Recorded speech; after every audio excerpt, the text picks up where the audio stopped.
Welcome to Barbara's Bulletin, the podcast where we dive into the most pressing stories of the day. I'm your host, Barbara, and I'm glad you're joining us for another informative episode.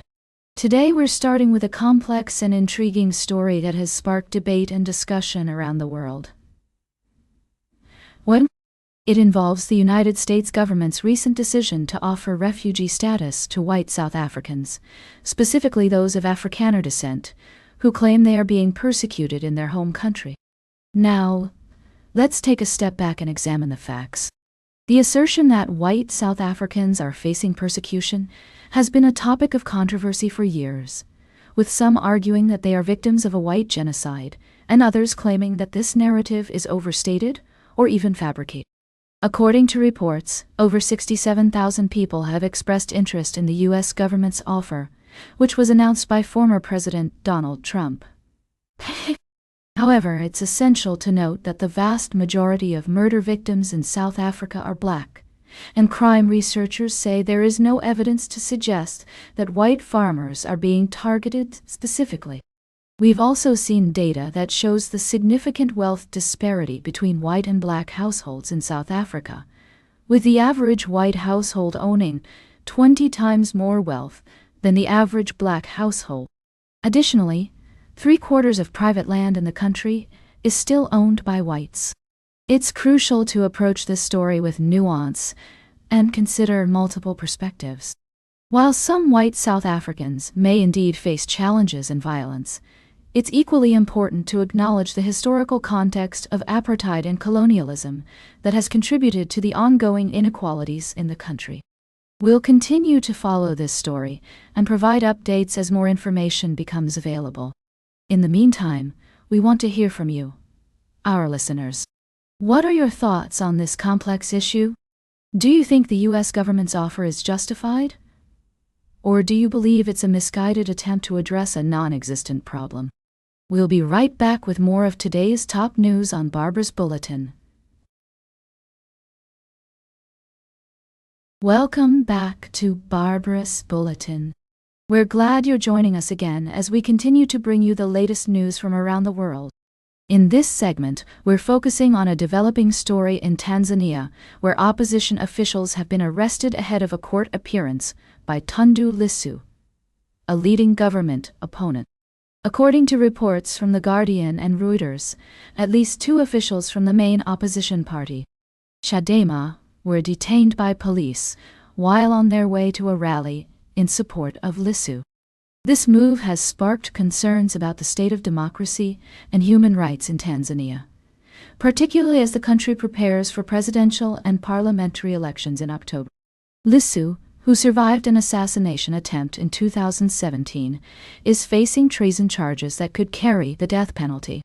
His party has been disqualified from participating in the upcoming elections, citing a refusal to sign an electoral code of conduct.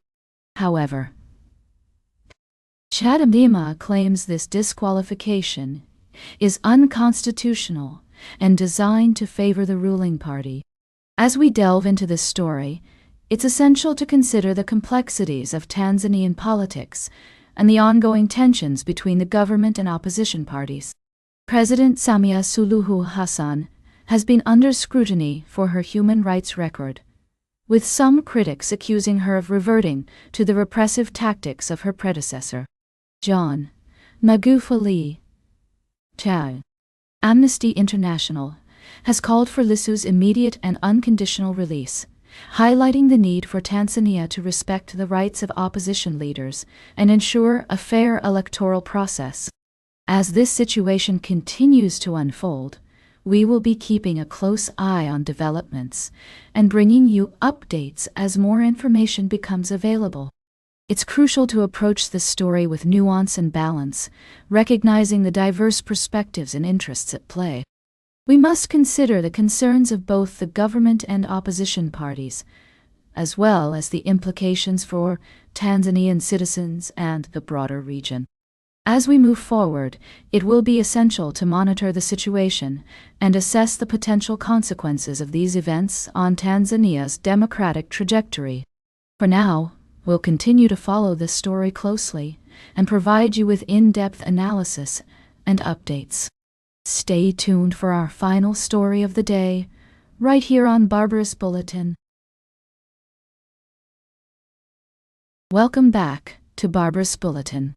I'm your host, Barbara.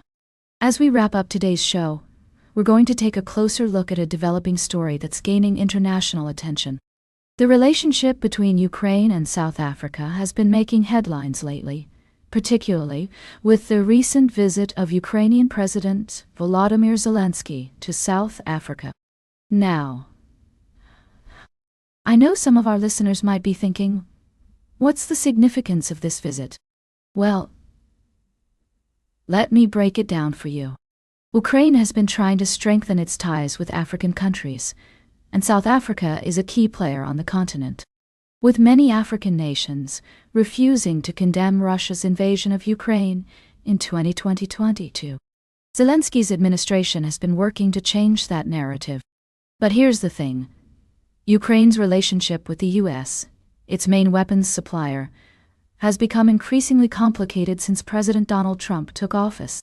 The US has paused military aid, and Trump has even gone so far as to accuse Ukraine of being responsible for the war. So, it's no surprise that Zelensky is looking to build alliances elsewhere. For South African President Cyril Ramaphosa, this visit presents an opportunity to boost his credentials as a peacemaker. He's been trying to mediate an end to the Russia-Ukraine conflict, and his talks with Zelensky will likely focus on finding a path to peace. But it's not just about peace, it's also about trade. South Africa's economy is in crisis, with low growth and high unemployment, so strengthening trade ties with Ukraine could be a win-win for both countries. Now, I want to make it clear that we're not taking sides here.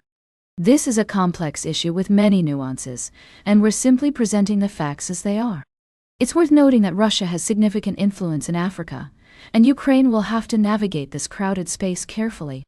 As we consider the implications of this visit, it's also important to remember that South Africa has its own complicated history with the US.